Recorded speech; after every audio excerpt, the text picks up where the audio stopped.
जय हिंद दोस्तों, स्वागत है आप सबका। आज के इस वीडियो में रेलवे आरपीएफ एग्जाम से रिलेटेड जीके या फिर जनरल अवेयरनेस के टॉप 50 एमसीक्यू करेंगे। पहला सवाल है, जठर या शरीर के अन्य भीतरी भागों की जांच के लिए प्रयोग में आने वाली एक तकनीक एंडोस्कोपी किस परिघटना पर आधारित है? ऑप्शन है पूर्ण आंतरिक परावर्तन, व्यतिकरण, विवर्तन या फिर ध्रुवन। तो राइट आंसर हो जाएगा पूर्ण आंतरिक परावर्तन पर आधारित है एंडोस्कोपी। ठीक है, अगला सवाल देखिएगा, सूखी बर्फ किसका ठोस रूप है? सूखी बर्फ जो होता है वो किसका ठोस रूप है? ऑप्शन है कार्बन डाइऑक्साइड, पानी, वायु या फिर नाइट्रोजन। तो राइट आंसर हो जाएगा option number A, carbon dioxide. ठीक है, अगला सवाल है, पुस्तक Modi's Midas touch in foreign policy के लेखक कौन है? ऑप्शन है अरुण शौरी, सुरेंद्र कुमार, प्रणब मुखर्जी या फिर अरुंधति राय। तो राइट आंसर हो जाएगा आपका option number B, Surendra Kumar. ठीक है, अगला सवाल है, धातुएं ऊष्मा और विद्युत की सुचालक होती हैं सिवाय ऑप्शन है एल्यूमिनियम के, आयरन के, विस्मत के या फिर सिल्वर के। तो राइट आंसर हो जाएगा ऑप्शन नंबर सी, विस्मत के। ठीक है, नेक्स्ट है, सर्वोदय की अवधारणा के संस्थापक कौन थे? ऑप्शन है के जी मुसरूवाला, महात्मा गांधी, विनोबा भावे या फिर जयप्रकाश नारायण। तो राइट आंसर हो जाएगा महात्मा गांधी जी थे। ठीक है, सर्वोदय की अवधारणा के संस्थापक कौन थे? तो महात्मा गांधी जी। अगला सवाल है, तालचेर किसके लिए महत्वपूर्ण है? ऑप्शन है केबल उद्योग, भारी जल संयंत्र, जल विद्युत या फिर एटोनोमिक रिएक्टर। तो राइट आंसर हो जाएगा भारी जल संयंत्र। तालचेर किसके लिए महत्वपूर्ण है? तो भारी जल संयंत्र के लिए महत्वपूर्ण है तालचेर। नेक्स्ट है, ईमेल में बीसीसी क्या है? देखिए, ईमेल जो होता है उसमें बीसीसी क्या होता है? ऑप्शन है कि back carbon copy, back corrupt copy या फिर ब्लाइंड कॉपी टू कॉपी या फिर ब्लाइंड कार्बन कॉपी। तो राइट आंसर हो जाएगा ब्लाइंड कार्बन कॉपी होता है जो बीसीसी होता है ईमेल में। ठीक है, बीसीसी यानी blind carbon copy. Right answer हो जाएगा ऑप्शन नंबर डी। अगला सवाल है, प्लासी की लड़ाई किसके बीच लड़ी गई थी? तो देखिए, जो प्लासी का युद्ध था, ठीक है, ये लड़ा गया था आपका 1757 में। और किसके किसके बीच में लड़ा गया था? तो सिराजुद्दौला और रॉबर्ट क्लाइव के बीच में लड़ा गया था। अगला सवाल है, किस गवर्नमेंट ऑफ इंडिया एक्ट द्वारा केंद्र में द्वैध शासन लागू किया गया था? ऑप्शन है 1858, 1935, 1919 या फिर 1909। तो राइट आंसर हो जाएगा आपका 1935 गवर्नमेंट ऑफ इंडिया एक्ट द्वारा केंद्र में द्वैध शासन लागू किया गया था। ठीक है, अगला सवाल देखिएगा, अकबर का प्रसिद्ध राजस्व मंत्री कौन था? तो देखिए, जो अकबर थे इनके जो प्रसिद्ध राजस्व मंत्री थे, ठीक है, ऑप्शन है हुमायूं, तानसेन, टोडरमल या फिर राणा प्रताप सिंह। तो राइट आंसर हो जाएगा टोडरमल थे। अकबर का प्रसिद्ध राजस्व मंत्री कौन था? तो टोडरमल था। अगला सवाल देखिएगा, 1905 में बंगाल विभाजन के फलस्वरूप एक आंदोलन आगे बढ़ा था जिसका नाम है, ऑप्शन है वंदे मातरम, स्वदेशी आंदोलन, पूर्ण स्वराज्य या फिर भारत छोड़ो आंदोलन। तो राइट आंसर हो जाएगा स्वदेशी आंदोलन। अगला सवाल है, मृदा रहित कृषि को क्या कहते हैं? ऑप्शन है अंतराल फसलन, रेशम उत्पादन, जल संवर्धन या फिर आर्द्रता संवर्धन। तो राइट आंसर हो जाएगा जल संवर्धन। मृदा रहित कृषि को क्या कहते हैं? जल संवर्धन कहा जाता है। अगला सवाल है, निम्न में से कौन प्राकृतिक रबड़ का प्रमुख उत्पादक है? ऑप्शन है दक्षिण अमेरिका, दक्षिण पूर्व एशिया, दक्षिण अफ्रीका या फिर दक्षिण ऑस्ट्रेलिया। तो राइट आंसर हो जाएगा दक्षिण पूर्व एशिया जो है, ठीक है, दक्षिण पूर्व एशिया ये आपका प्राकृतिक रबड़ का प्रमुख उत्पादक है। अगला सवाल है, ग्रैंड कैनियन किस नदी में स्थित है? देखिए, जो ग्रैंड कैनियन है, ठीक है, ऑप्शन है आपका कांगो, हांगो, नील या फिर कोलेराडो। तो राइट आंसर हो जाएगा कोलेराडो। ग्रैंड कैनियन किस नदी पर स्थित है? तो कोलेराडो नदी पर स्थित है।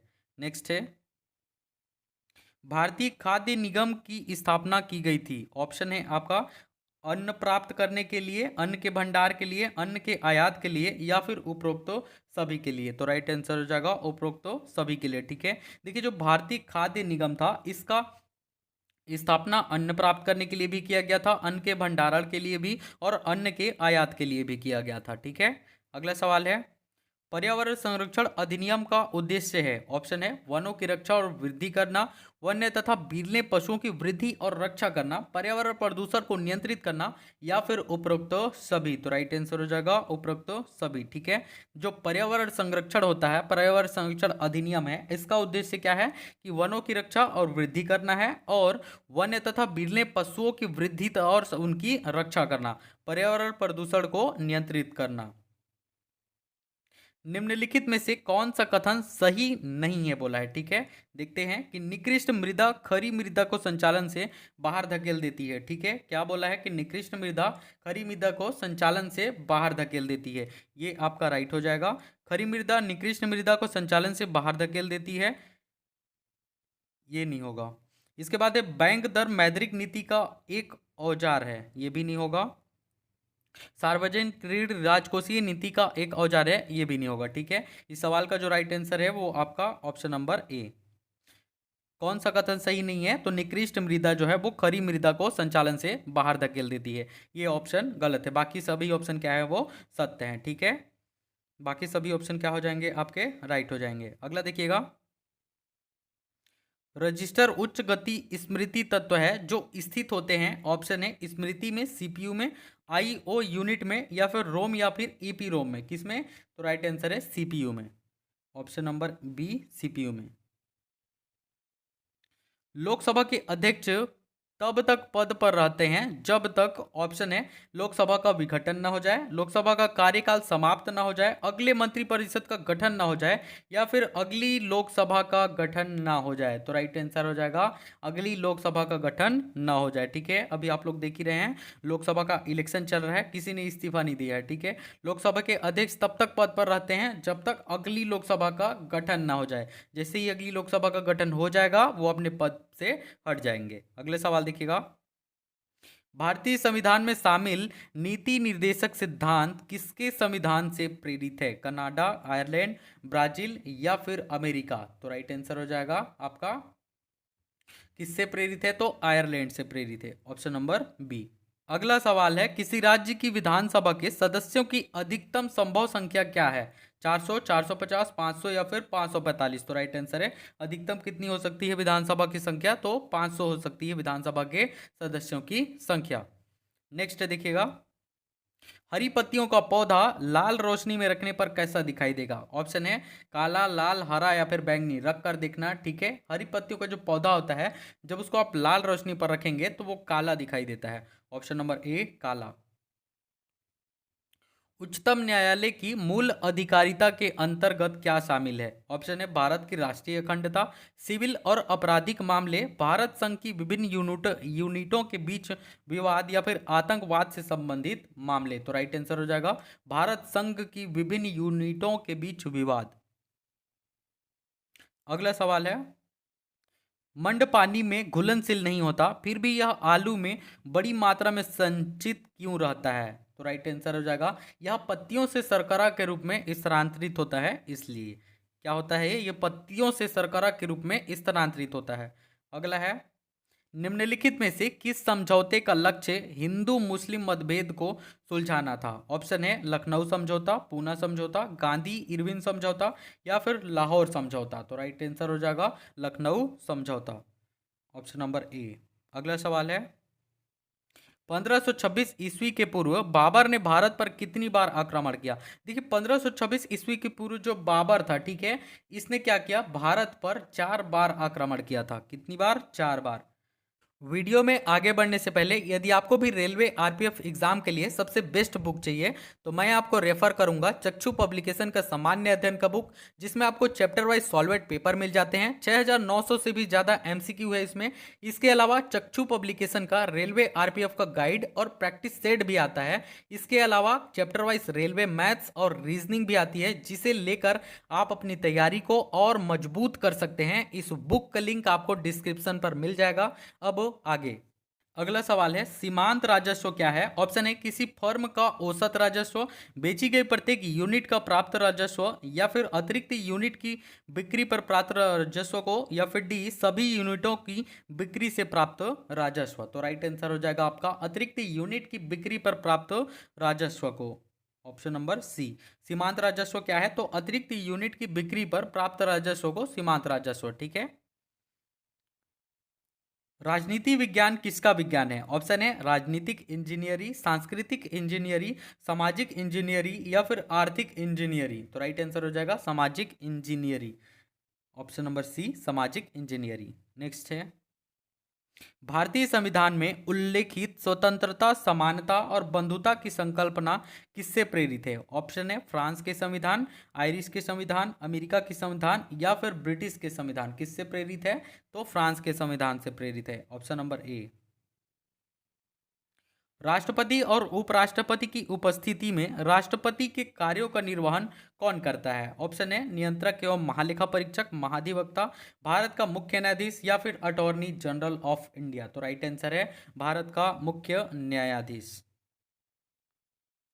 U-235 U-235 श्रृंखला की किस संख्या से संबंधित है?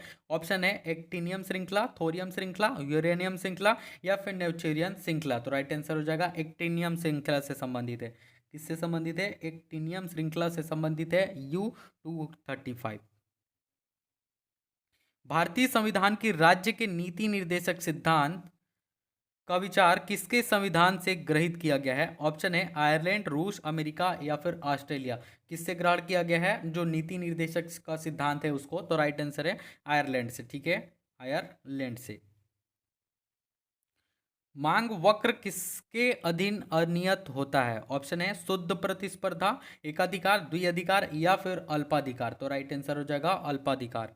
Option number D. अगला सवाल है मृदा द्वारा जल के अवशोषण से संबंधित सिद्धांत है। ऑप्शन है अवशोषण का सिद्धांत, कोशिका क्रिया या फिर संगणन या फिर चूषण क्रिया। तो राइट आंसर हो जाएगा कोशिका क्रिया। Option number B. अगला सवाल है परिक्षेपण किसे घोतिक करता है? परिक्षेपण जो है वो किसे घोतिक करता है? ऑप्शन है मानक विचलन का मान, केंद्रीय माप के आसपास डाटा का प्रसार, मोड का मान या फिर माध्य का मान। तो राइट आंसर हो जाएगा मानक विचलन का मान। अगला सवाल है भारतीय वास्तुशिल्प में सुर्खी किसने शुरू की थी? ऑप्शन है गुप्त ने, सल्तनत सुल्तान ने या फिर मुगल ने या फिर कुषाण ने। किसने शुरू किया गया था भारतीय वास्तुशिल्प में सुर्खी? तो राइट आंसर हो जाएगा सल्तनत सुल्तान ने। अगला सवाल है वर्ष 2024 का ज्ञानपीठ पुरस्कार किसे प्रदान किया गया? ऑप्शन है संघोष, कवि गुलजार, रघुबर चौधरी या फिर भालचंद्र नेमड़े। तो राइट आंसर है कवि गुलजार को। अगला सवाल है वैदिक साहित्य की रचना किस काल में हुई? तो देखिए वैदिक साहित्य जो था इसकी जो रचना हुई वो 3500 ईसा पूर्व से 2500 ईसा पूर्व। राइट आंसर कौन सा हो जाएगा आपका?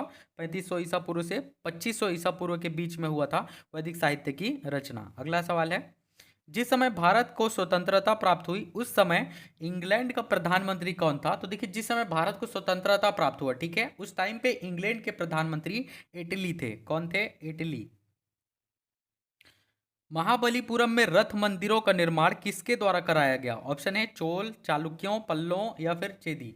तो राइट आंसर है पल्लवों के द्वारा। पल्लवों के द्वारा क्या हुआ था कि महाबलीपुरम में रथ मंदिरों का निर्माण कराया गया।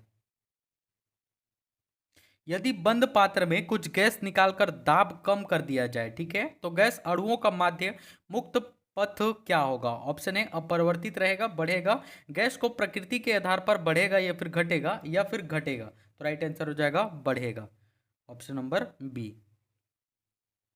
निम्नलिखित में से क्या राज्य का अनिवार्य तत्व नहीं है? ऑप्शन है सरकार, जनसंख्या, संप्रभुता, संस्थाएं। कौन सा जो तत्व है वो राज्य का अनिवार्य तत्व नहीं है? तो राइट आंसर है संस्था।